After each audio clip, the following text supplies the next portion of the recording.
Au nom du Père, du Fils et du Saint-Esprit. Amen. Grande joie d'être là avec vous en ce lundi 28 février. Nous sommes à la fin déjà du mois de février. Et vraiment, nous préparons pour bientôt commencer le temps des carême. Bientôt, on va commencer un nouveau temps liturgique très important pour nous, les catholiques. Et aussi, je vous rappelle de faire toujours votre lectio divina par écrit et aussi, si c'est possible, en famille, couple, papa et maman avec les enfants, ou alors même de former des groupes de lectio divina chez vous, dans vos paroisses. C'est très important de travailler la parole de Dieu. Alors, la première lecture d'aujourd'hui, c'est 1 Pierre, chapitre 1er, à partir du verset 3. Béni soit le Dieu et Père de notre Seigneur Jésus-Christ. Dans sa grande miséricorde, il nous a engendrés de nouveau par la résurrection de Jésus-Christ d'entre les morts, pour une vivante espérance, pour un héritage exempt de corruption, de souillure, de flétrissure, et qui vous est réservé dans les cieux, à vous, qui par la foi, la puissance de Dieu garde pour le salut, prêt à se manifester au dernier moment. Vous qui vous en tressaillez de joie, bien qu'il vous faille encore quelque temps être affligés par diverses épreuves, afin que bien éprouvée, votre foi, plus précieuse que l'or périssable, que l'on vérifie par le feu, devienne un sujet de louange, de gloire et d'honneur lors de la révélation de Jésus-Christ. Sans l'avoir vu, vous l'aimez, sans le voir encore, mais en croyant, vous tressaillez d'une joie indicible et pleine de gloire, sûre d'obtenir l'objet de votre foi, le salut des âmes. Alors, c'est ici Saint Pierre qui nous parle, le premier pape de notre Église, et nous devons toujours aussi prier pour notre pape François, pour que le Seigneur vraiment le garde et le protège. Mais ici, la parole de Dieu nous dit, béni soit le Dieu et Père de notre Seigneur Jésus-Christ, dans sa grande miséricorde, il nous a engendrés de nouveau par la résurrection de Jésus-Christ. Dieu nous a engendrés à nouveau par la résurrection de Jésus-Christ. Ça veut dire que la résurrection de Jésus-Christ, pour nous qui avons la foi, que nous croyons que Jésus est mort pour nos péchés, qu'il est vivant, qu'il est ressuscité pour notre salut, voilà que le Seigneur nous a engendrés à nouveau grâce à la résurrection de Jésus. Ça veut dire que la résurrection de Jésus, elle efface nos péchés et aussi nous établit dans un nouveau état de grâce. Avec la résurrection de Jésus, nous accorde une nouvelle grâce d'être enfants de Dieu et vivre dans l'Esprit. D'ailleurs, quand nous sommes baptisés dans la mort et la résurrection de Christ. C'est ça. C'est pour ça qu'on plonge des enfants dans l'eau. Souvent, on jette de l'eau sur la tête des enfants. Mais il va dire, pour une vivante espérance, pour un héritage exempt de corruption, de souillure, de flétrissure, et qui vous est réservé dans les cieux. Ça veut dire, par la résurrection de Jésus, aussi, Dieu nous donne aussi la grâce d'un jour d'être dans le ciel, au ciel avec Jésus. Il dit que par la foi, la puissance de Dieu garde pour le salut, prêt à se manifester au dernier moment. Ça veut dire que par la foi, par notre foi en Jésus-Christ, mort et ressuscité, le Seigneur manifeste sa puissance de nous garder pour le salut. Et encore, Saint Pierre va nous dire, vous en tressaillez de joie, bien qu'il vous faille encore quelque temps d'être affligés par diverses épreuves. Ça veut dire, nous sommes dans l'épreuve, c'est normal, dit Saint Pierre. C'est normal, passer par des épreuves, d'être affligés, afin que bien éprouver votre foi, plus précieuse que l'or périssable, que l'on vérifie par le feu, devienne un sujet de louange, de gloire et d'honneur. Quoi? C'est la la foi bien éprouvée devient sujet de louange, de gloire, d'honneur lors de la révélation de Jésus-Christ. Et après, il y a cette phrase que j'aime beaucoup. Sans l'avoir vu, vous l'aimez. Sans le voir encore, mais en croyant, vous tressaillez d'une joie indicible et pleine de gloire. Ça veut dire, sans voir Jésus, je n'ai pas vu Jésus comme ça ressuscité, mais je crois vraiment qu'il est ressuscité. Il dit, nous aimons Jésus. Sans l'avoir vu, sans le voir encore, nous tressaillons d'une joie indicible et pleine de gloire, sûrs d'obtenir l'objet de votre foi, ça veut dire le salut de nos âmes. Ça veut dire tout ça, pourquoi la foi? Pour le salut de nos âmes, pour la vie éternelle. Souvent, les gens pensent que la foi, c'est pour pas avoir de problèmes, Dieu va résoudre toutes les choses, je ne vais pas souffrir. Dieu, voilà, il est comme un magicien qui va tout faire pour moi, parce qu'il m'aime. Et Dieu, il n'est pas un magicien, Dieu il est Père. Père. Et ce que Dieu nous promet, c'est le salut et la vie éternelle. Ça. Jésus n'a jamais dit, vous serez sans aucun souci, sans problème. Voilà, je vous promets que vous n'aurez jamais de problème, de difficultés. Non. Jésus a dit, si quelqu'un veut me suivre, qu'il prenne sa croix et qu'il se renonce à lui-même et marche derrière moi. Jésus ne nous a pas trompés. D'accord? Maintenant, le psaume d'aujourd'hui, c'est le psaume 111. Le psaume 111, à partir du verset 1. Alléluia, je rends grâce au Seigneur de tout cœur, dans le cercle des justes et l'assemblée. Grandes sont les œuvres du Seigneur, dignes d'étude pour qui les aime.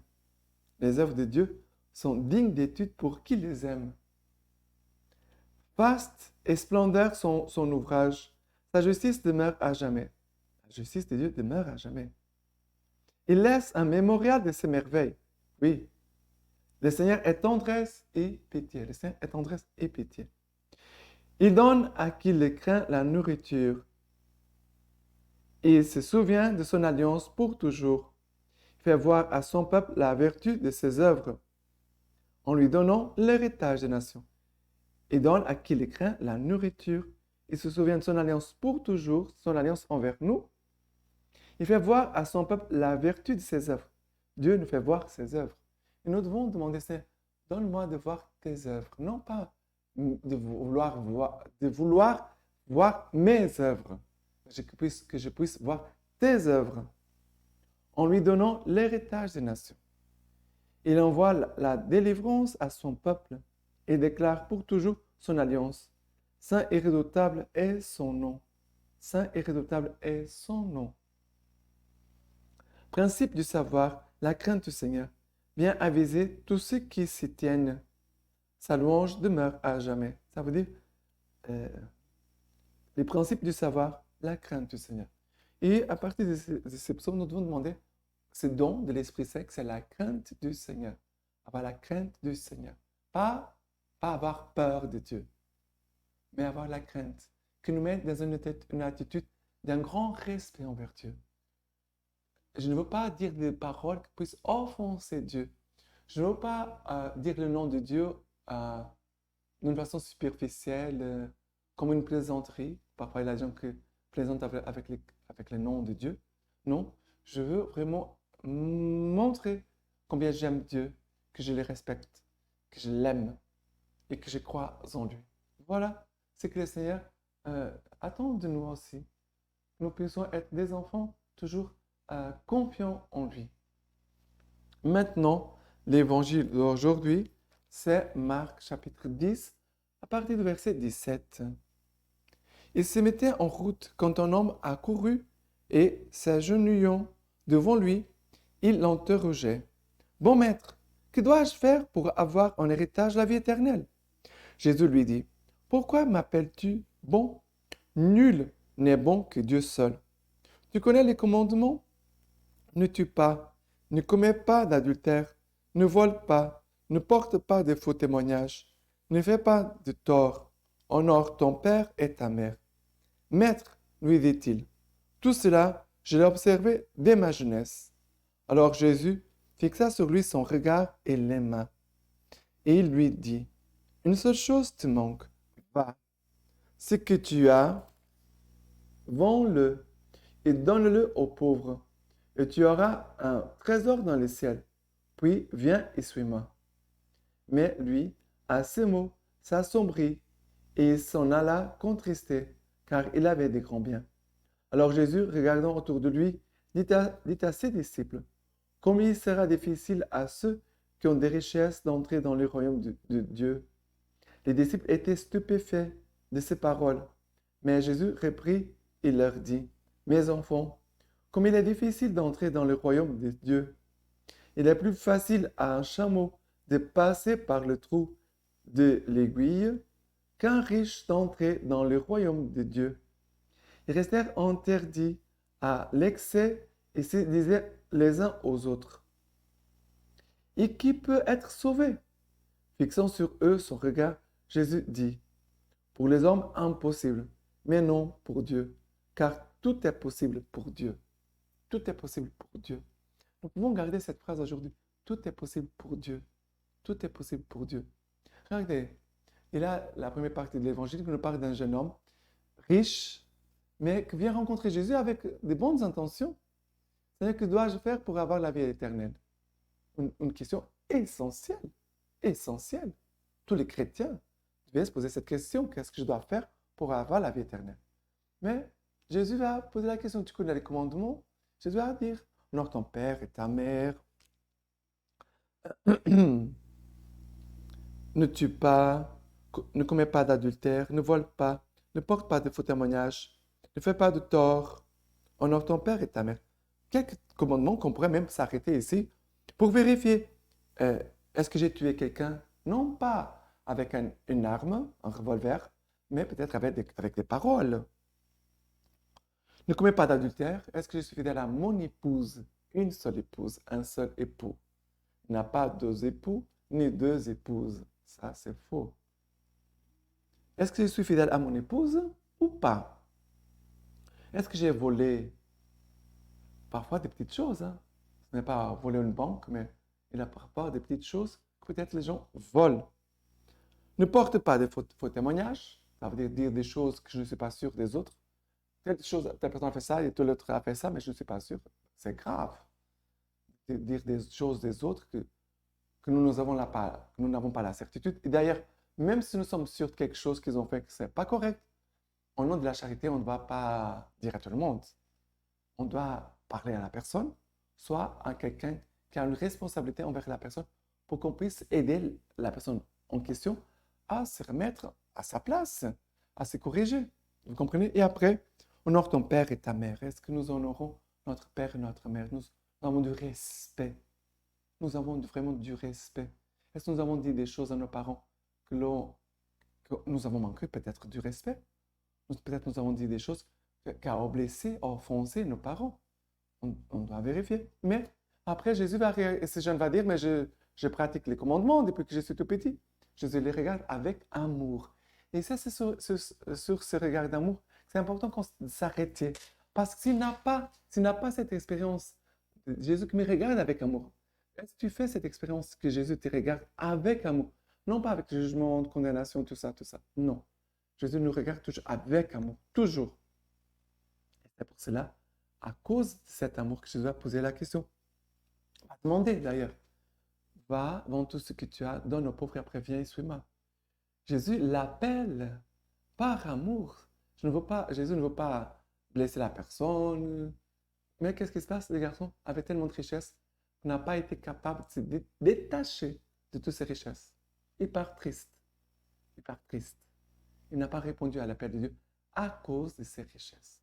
J'espère que personne parmi nous soit attaché tellement à ses richesses qu'il n'arrive pas à suivre le Christ. Et après, ici, il nous parle encore dans l'Évangile d'une chose très importante. Jésus va dire, comme il est difficile à un riche d'entrer dans le royaume des cieux. Mais les riches ici, ce n'est pas la personne qui a des millions et des millions de francs. Non. La personne peut être pauvre, avoir 5 000 francs, c'est tout ce qu'elle a, mais elle peut être très attachée. Et peut-être une personne qui a des millions n'est pas attachée. Être riche, ce n'est pas une question de quantité, c'est une question de qualité du cœur. Est-ce que tu es attaché à tes biens ou tu es libre? Tu es libre de tes biens pour pouvoir suivre Jésus, pour pouvoir même donner un peu aux autres. Voilà. Si Jésus te demande, laisse tout, vends, viens et suis-moi, il faut que nous soyons prêts à le faire. Et Jésus a dit que cette phrase, pour les hommes, est impossible, mais non pour Dieu, car tout est possible pour Dieu.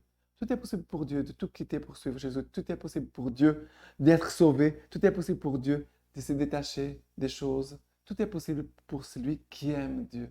Tout est possible pour celui qui croit en Dieu et qui aime Dieu. Parce que la foi et l'amour vont ensemble. Je ne peux pas dire que je crois en Dieu sans l'aimer. Non, c'est faux. D'accord?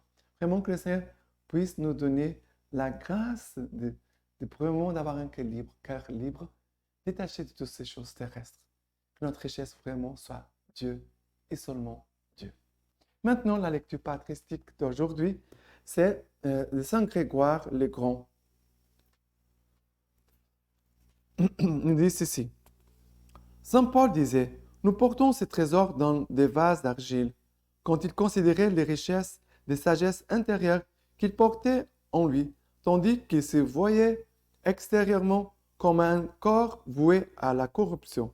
Eh bien, chez le saint homme Job, le vase d'argile a éprouvé à l'extérieur les déchirures de ses ulcères, mais le trésor intérieur est demeuré intact. Au dehors, il a craqué par ses blessures, mais intérieurement, le trésor indéfiniment renaissant de la sagesse a jailli en des paroles de sainte connaissance, comme celle-ci. Si nous avons reçu des biens de la main du Seigneur, pourquoi non accepterions-nous pas des mots? Ce qu'il appelle des biens, ce sont les dons de Dieu, temporels ou éternels. Ce qu'il appelle les maux, ce sont les épreuves qu'il subit. En effet, par le péché, nous sommes en désaccord avec Dieu. Il est donc juste que nous revenions à la paix avec lui par les épreuves. Ainsi, lorsque toute chose créée bonne nous cause de la douleur, l'âme de celui qui est ainsi corrigé et est rétabli par l'humilité dans la paix avec son Créateur. Mais ce qu'il faut surtout considérer dans ces paroles, c'est avec quelle sagesse dans la réflexion de Job se ressaisit contre les objurgations de sa femme. Si nous avons reçu des biens de la main du Seigneur, pourquoi n'en accepterions-nous pas des maux? Certes, c'est un grand réconfort dans l'affliction de rappeler à notre mémoire les biens reçus du Créateur. Au moment où nous endurons l'adversité, on ne se laisse pas briser par la rencontre de la douleur.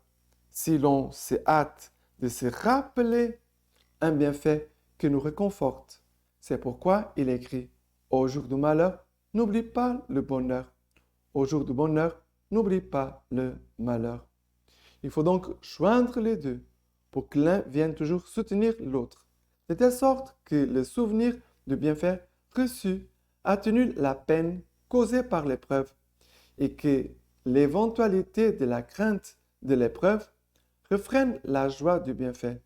Le saint homme Job, pour calmer son âme écrasée par le coup, doit apprécier dans les douleurs causées par l'épreuve la douceur des bienfaits en disant « Si nous avons reçu des biens de la main du Seigneur, pourquoi n'en accepterions-nous pas des maux ?» Maintenant, j'ai fini en vous laissant la bénédiction par les mains toutes pures de la Vierge Marie. Que Dieu Tout-Puissant vous bénisse et vous garde, le Père, le Fils et le Saint-Esprit. Amen.